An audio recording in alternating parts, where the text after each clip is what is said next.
Hello and welcome back to another on Steph Favrever weekly recap slash brew review. The brew under review for today is going to be Guinness Extra Stout. Okay, it's a little extra and it's a little more stout.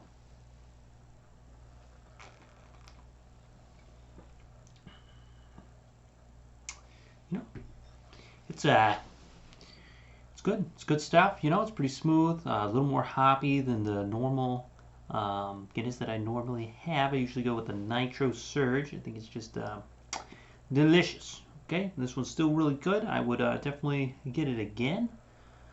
It's a good one. It's nice. It's dark. It's beautiful. All right, but I'm gonna move on. I'm gonna move on to the, as always, the biggest blowout of the week, which is Laces Out against Period, which is team of many names. This time they're a Period, probably because they suffered a lot of cramps.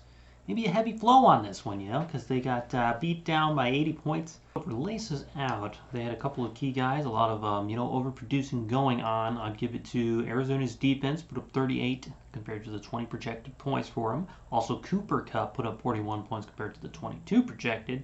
Both really helped out. They had other players overproduce, which is always good to see. So yeah, Laces Out are 3-3. They are in that 5th seat now. Looking pretty good.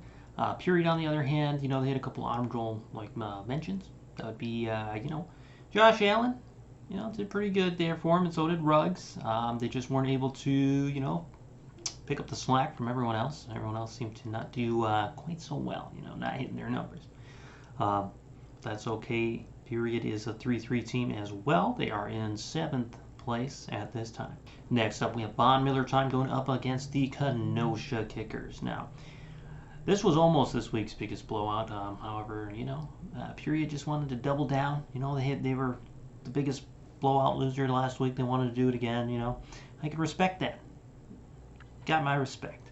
So Von Miller time really had a couple of good standouts for them. They had Jones Jr. put up 29 out of 16 projected. They also had Mixon, 35 out of the 20 projected, so, overproducing there. As for the Kenosha Kickers, they had about 4 people, go over the projected numbers. Honestly, not by a whole lot either, and everyone else underproduced for them, so unfortunately they just got to take the L on this one. They are still, up there with a 4-2 record. They're in the 3rd seat. I believe this puts Miller time at a 3-3 record. They're in the 4th seed, so looking good on the rise. All right, then we have the toss-ups going up against Too Cool for School. The toss-ups actually came away with a victory on this one, mainly just due to the strong arm and production from Dak Prescott. I gotta say both teams actually overproduced, but toss-ups just overproduced a little more. Honestly, for Too Cool for School, their running back core is pretty solid with, Henry and Fournette both doing double or more than double than the projected amount. So, just this time they couldn't outmatch the toss-ups overproducing. So that will put Too Cool for School at 2-4 record in the 8th seed. And toss-ups in the 9th seed, also with a 2-4 record. All right, now we have the 2 closest games of the week. Okay, they both came down to Monday night. You have, the Bus Boys going up against the former number 1 team. Okay, that's what she said.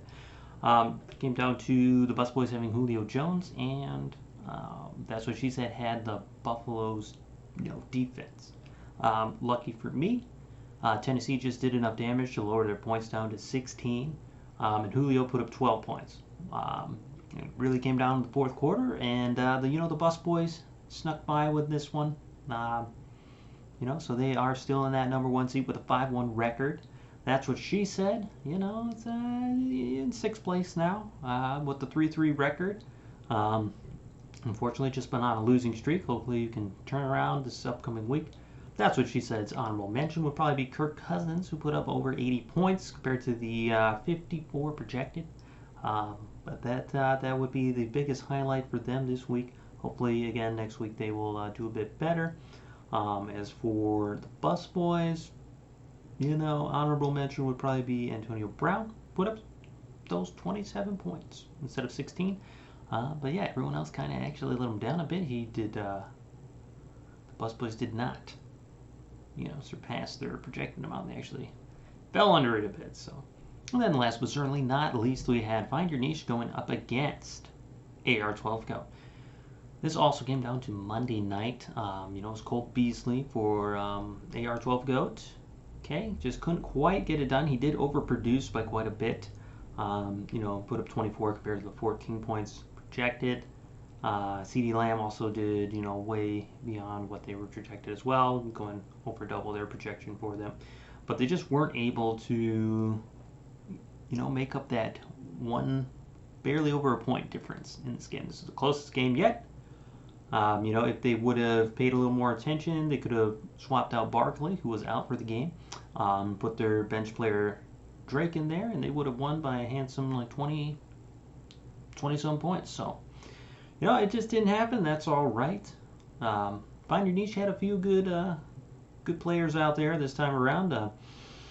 Mainly, the running back Williams, and they had the tight end Fant, whatever. Both put up, about 27, 28 points compared to the 15 they were each projected.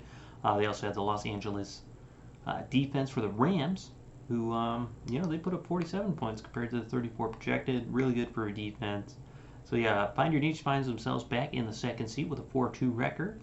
And AR12 Go is still in that, they're in the last place seed with a 1-5 record. So, we'll see if they're able to turn things around this upcoming week. I know it's a lot of players on bye, so it's going to be interesting. Bus Boys probably aren't actually looking that good this week around, but that's okay. They got a little elbow room. So good luck, everyone, and I'll see you next time.